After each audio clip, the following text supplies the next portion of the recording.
नमस्कार विद्यार्थीगण, आज हम विशेषण के बारे में अध्ययन करेंगे। विशेषण किसे कहते हैं, आइए जानते हैं इसकी परिभाषा के बारे में। संज्ञा या सर्वनाम की विशेषता बताने वाले शब्दों को क्या कहते हैं, विशेषण कहते हैं। जैसे कि राम अच्छा लड़का है, तो जैसे मैंने वाक्य लिखा राम अच्छा लड़का है, तो यहाँ पर ये अच्छा शब्द क्या है, विशेषण है, क्योंकि ये क्या कर रहा है, राम की विशेषता बता रहा है। तो राम अच्छा लड़का, यहाँ पर अच्छा शब्द विशेषण है। दूसरा आता विशेष्य। विशेष्य किसे कहते हैं, जिसकी विशेषता बताई जाती है उसे विशेष्य कहते हैं। तो यहाँ पर किसकी विशेषता बताई जा रही है, राम की, तो राम क्या हो गया, विशेष्य हो गया। तो समझ में आ गई होगी आपकी परिभाषा कि संज्ञा सर्वनाम शब्दों की विशेषता बताने वाले शब्द क्या कहलाते हैं, विशेषण कहलाते हैं, और जिसकी विशेषता बताई जाती है उसे क्या कहते हैं, विशेष्य कहते हैं। अब आते हैं इनके भेद की ओर कि विशेषण कितने भेद होते हैं। तो विशेषण के 4 भेद होते हैं, गुणवाचक विशेषण, संख्यावाचक विशेषण, संकेतवाचक विशेषण और परिमाणवाचक विशेषण। आइए इनके बारे में विस्तृत जानकारी प्राप्त करते हैं।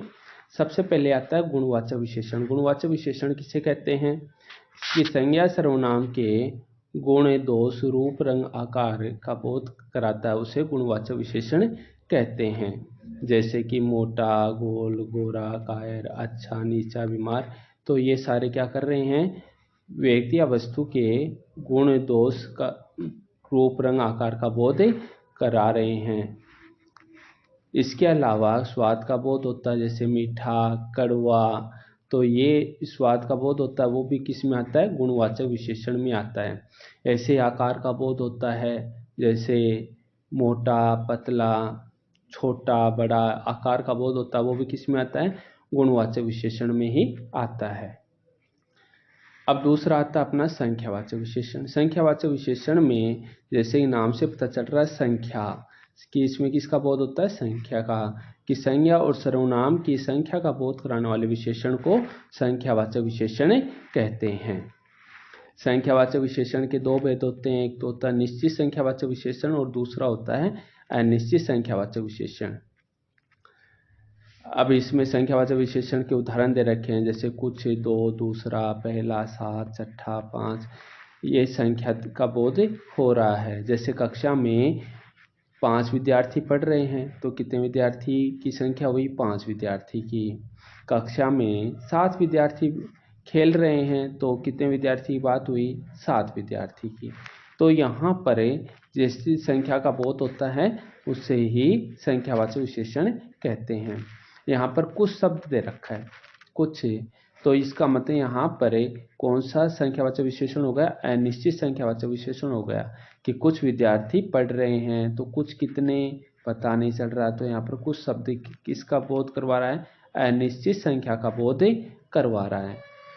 तो संख्यावाचक विशेषण के दोनों भेद समझ में आ गए होंगे, निश्चित संख्यावाचक विशेषण और अनिश्चित संख्यावाचक विशेषण। निश्चित संख्यावाचक विशेषण में निश्चित संख्या का बोध होता है और निश्चित संख्यावाचक विशेषण में निश्चित संख्या का बोध नहीं होता। आगे आता अपना संकेतवाचक विशेषण। संकेतवाचक विशेषण में क्या होता है कि संज्ञा सर्वनाम की ओर संकेत करने वाले विशेषण को संकेतवाचक विशेषण कहते हैं। जैसे वे बच्चे, तो यहाँ पर वे शब्द किसकी ओर संकेत कर रहा है, बच्चे की ओर। उस तालाब, उस शब्द किसकी ओर संकेत कर रहा है, तालाब की ओर। तो यहाँ पर वे और उस क्या हो गए, संकेतवाचक विशेषण हो गए। यह गाड़ी, यह शब्द किसकी ओर संकेत कर रहा है, गाड़ी की ओर। तुम्हारी बेटी, तुम्हारी शब्द किसकी ओर संकेत कर रहा है, बेटी की ओर। तो यहाँ पर जो संकेत करता है ना, उसे संकेतवाचक विशेषण कहते हैं। तो आप लोग, तो यहाँ पर आप शब्द लोगों की ओर संकेत कर रहा है, तो आप यहाँ पर क्या हो गया, संकेतवाचक विशेषण, यानी संज्ञा और सर्वनाम की ओर संकेत करने वाले विशेषण को संकेतवाचक विशेषण कहते हैं। आगे आता है परिमाणवाचक विशेषण। परिमाण का अर्थ होता है नापना और तोलना।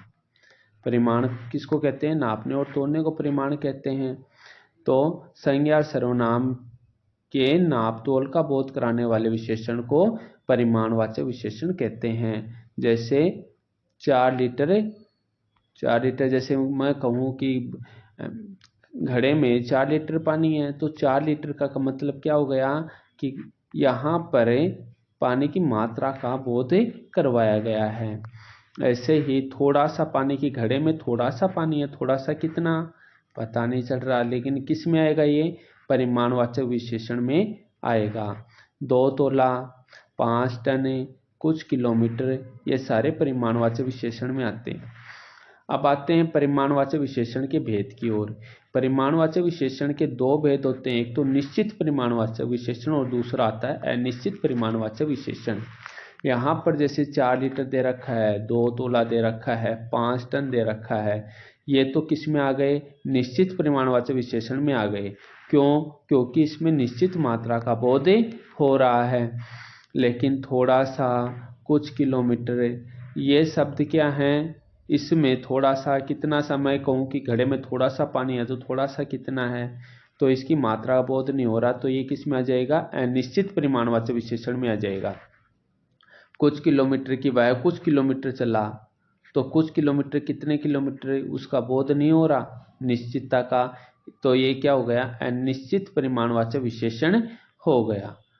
तो जहाँ पर निश्चित परिमाण का बोध होता है वहाँ पर निश्चित परिमाणवाचक विशेषण होता है, और जहाँ पर निश्चित परिमाण का बोध नहीं होता वहाँ पर अनिश्चित परिमाणवाचक विशेषण होता है। तो आज की वीडियो में हम इतना ही पढ़ेंगे। आपने समझा होगा आज एक विशेषण की परिभाषा, उसके भेद। धन्यवाद।